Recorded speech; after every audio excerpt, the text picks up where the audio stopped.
In the year 1099, the Crusader army, driven by a toxic mix of religious zeal and bloodlust, butchered nearly 10,000 Muslims and Jews in the city of Jerusalem, leaving the streets awash in blood and the survivors shattered by the sheer scale of the atrocities committed.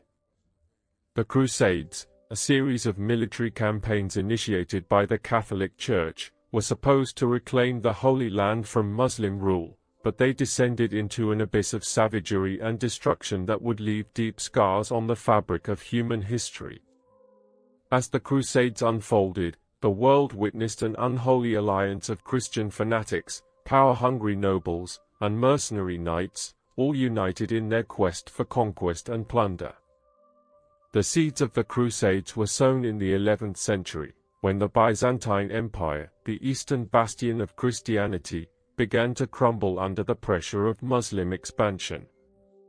In 1095, Pope Urban II, seeking to shore up the Church's waning influence and reassert its dominance, issued a call to arms, urging Christians to take up the cross and reclaim the Holy Land from the infidels.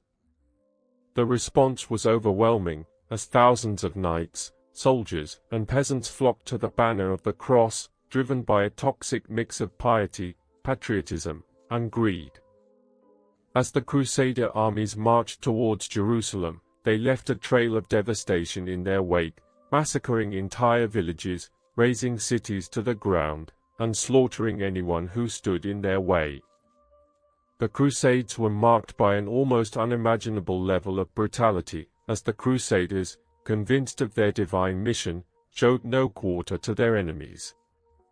The Siege of Ansch, which lasted for months, was a particularly gruesome episode, as the Crusaders, driven by hunger and desperation, resorted to cannibalism, eating the flesh of their own dead comrades and even that of their enemies.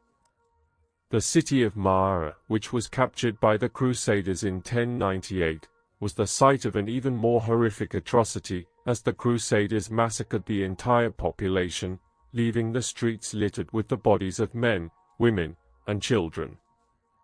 The chroniclers of the time, many of whom were eyewitnesses to these atrocities, wrote of the Crusaders' deeds with a mix of awe and horror, as if they could hardly believe the scale of the destruction that was unfolding before their eyes. As the Crusades dragged on, the violence and brutality only intensified, as the Crusaders, now seasoned veterans of the wars, became increasingly ruthless and efficient in their killing. The massacre of the Jews in the Rhineland, which was perpetrated by Crusaders on their way to the Holy Land, was a particularly dark episode, as entire communities were wiped out in a frenzy of violence and hatred. The city of Jerusalem, which was finally captured by the Crusaders in 1099, was the site of an apocalyptic bloodbath, as the Crusaders, driven by a frenzy of religious fervor, slaughtered everyone in sight, regardless of age, sex, or religion. The chronicler William of Tyre, who wrote one of the most detailed accounts of the Crusades, estimated that the death toll in Jerusalem alone was over 10,000, a staggering number that gives some idea of the scale of the atrocities committed. The Crusades also had a profound impact on the social and cultural fabric of the societies that were affected by them. The Muslim world, which had long been a beacon of learning and culture, was plunged into a dark age of intolerance and suspicion, as the memories of the Crusader atrocities lingered for centuries, fueling a deep-seated hatred of the West.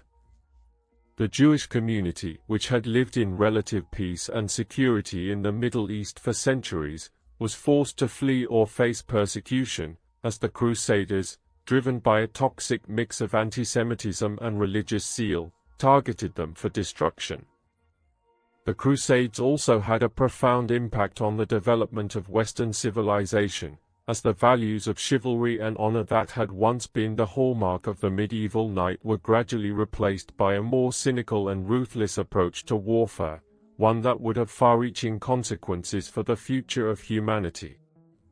As the Crusades finally came to an end, the world was left to survey the wreckage, to ponder the destruction and chaos that had been unleashed in the name of God. The Crusades had been a catastrophic failure, a disastrous experiment in holy war that had left deep scars on the fabric of human history. The memories of the crusader atrocities would linger for centuries, a haunting reminder of the dangers of zealotry and intolerance, and the devastating consequences of using violence and coercion to achieve one's goals. And as we look back on this dark and troubled chapter in human history, we are forced to confront the haunting truth that the Crusades, far from being a glorious and noble enterprise, were in fact a descent into madness and chaos, catastrophic failure of human imagination and compassion that would have far-reaching consequences for the future of our world. The legacy of the Crusades can still be felt today, a toxic mix of prejudice and intolerance that continues to poison the relationships between different cultures and faiths. The Crusades may have ended centuries ago, but their impact on human history is still being felt, a reminder of the dangers of allowing ideology and fanaticism to guide our actions. As we reflect on this dark and troubled chapter in human history, we are forced to confront the haunting truth that the Crusades were not just a product of their time, but a warning for our own, a reminder of the dangers of allowing hatred and intolerance to guide our actions, and the devastating consequences that can result when we do. The Crusades may be a distant memory, but their impact on human history is still being felt, a haunting reminder of the dangers of zealotry and intolerance, and the devastating consequences that can result when we allow these dark forces to guide our actions.